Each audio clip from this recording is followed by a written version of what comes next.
কত করে এই কুর্তিগুলো? চলে এসেছি আমরা শান্তিনিকেতনের ঐতিহ্যবাহী সেই পৌষ মেলাতে, আর এখন আমরা রয়েছি গেটের সামনে। চলে ভেতরে যাব। এবারে পৌষ মেলা কিন্তু শুরু হয়েছে 23 তারিখ থেকে, আর মেলাটা কিন্তু 6 দিন থাকে, তো 23 তারিখ থেকে শুরু হয়েছে। আর আমরা চলো ভেতরে যাই, কি কি দোকান বসেছে আর কেমন কি মেলাটা জমজমাট হয়েছে এবার সেটাও তোমাদেরকে দেখাবো।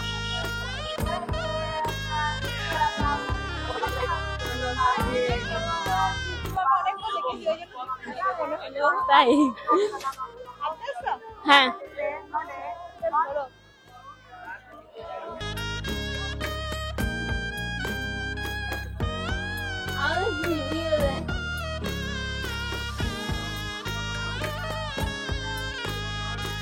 তো এখানে কিন্তু হাতের জিনিস থেকে শুরু করে খাবার জিনিস মানে সবকিছু এখানে তোমরা পাবে। আর এবার শান্তিনিকেতন পৌষ মেলায় কারা কারা এসেছো সেটাও আমাকে জানাবে। আর তোমরা কখনো এই শান্তিনিকেতন পৌষ মেলা ঘুরতে এসেছো কিনা সেটা কিন্তু আমাকে অবশ্যই কমেন্টস করে জানিও।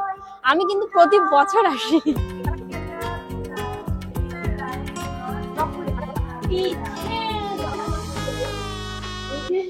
ভাপা পিঠে 20 টাকা, দুধ পুলি 30, নারকেল মালাই 40 টাকা, নারকেল পাটিসাপটা 30 টাকা, ক্ষীর পাটিসাপটা 40 টাকা।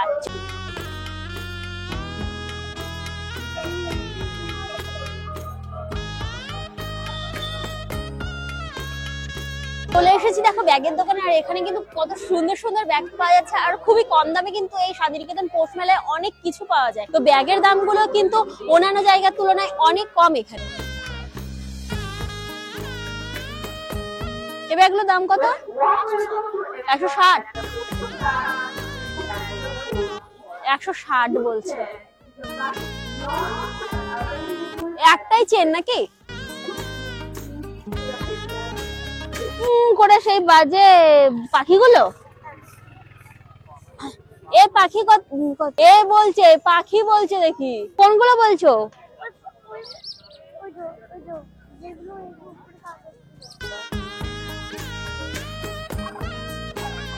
দেখো এখানে কত সুন্দর সুন্দর মাদুর পাওয়া যাচ্ছে, কত ধরনের। আর কিন্তু এখানে পাতার যে পাপোশও পাওয়া যাচ্ছে, আর প্রচুর কম দাম। এখানে মেলায় তোমরা যা কিছু দেখতে পাবে সবকিছু কিন্তু খুবই কম দাম। তোমরা পৌষ মেলা কিন্তু কেউ মিস করো না।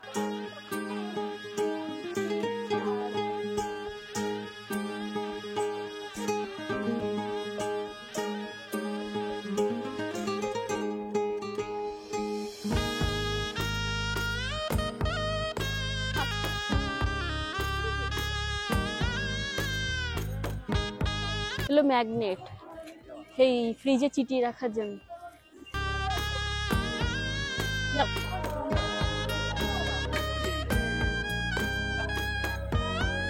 এই শাড়িগুলো কত করে? এই যে ব্ল্যাক কালারের, এটা 950। এগুলো কি আছে, পিস নাকি বানানো?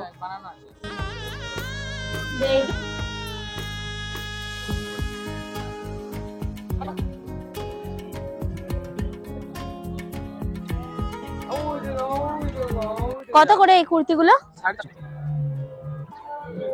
এটা একটু লং।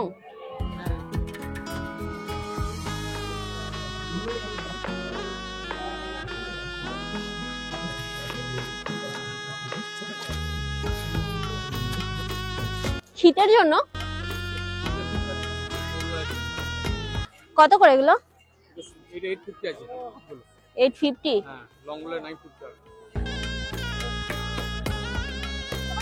দাম শুনে মাথা ঘুরে যাবে। বাঁশের না, বাঁশের না। কত করে এগুলো? 100, 150। এবার এটা কি বলতো?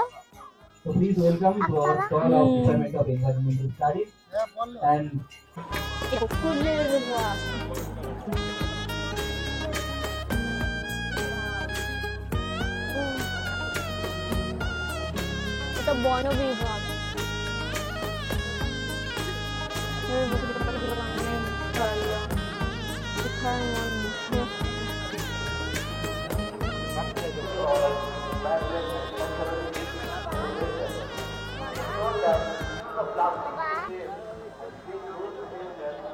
কেটলিগুলো কি সুন্দর লাগছে।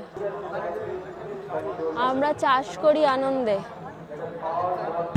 আমরা চলে এসেছি শান্তিনিকেতন মেলার এখন মূল যে মঞ্চ রয়েছে সেখানে। এখানে কিন্তু এখন হচ্ছে আদিবাসী নৃত্য, এখানে নানা ধরনের অনুষ্ঠান হয়, নাচ গান কবিতা আবৃত্তি সবকিছু এখানে হয়। তো এই মুহূর্তে এখন হচ্ছে আদিবাসী নৃত্য।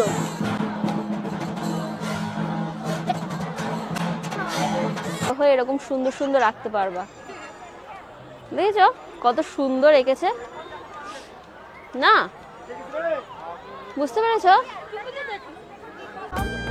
পাতলা এইগুলো কি এইটাই সাইজ?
তো মেলাটা দেখে চলে এলাম, এবারে রাতের খাবারটা তো বাকি রয়ে গেছে, তো তার জন্য চলে এসেছি আমরা বিরিয়ানি খেতে। আর বোলপুরে এই যে দেখো নিয়ে নিয়েছি চিকেন বিরিয়ানি, অর্ধেক খাওয়া হয়ে গেছে, এখন মনে পড়লো।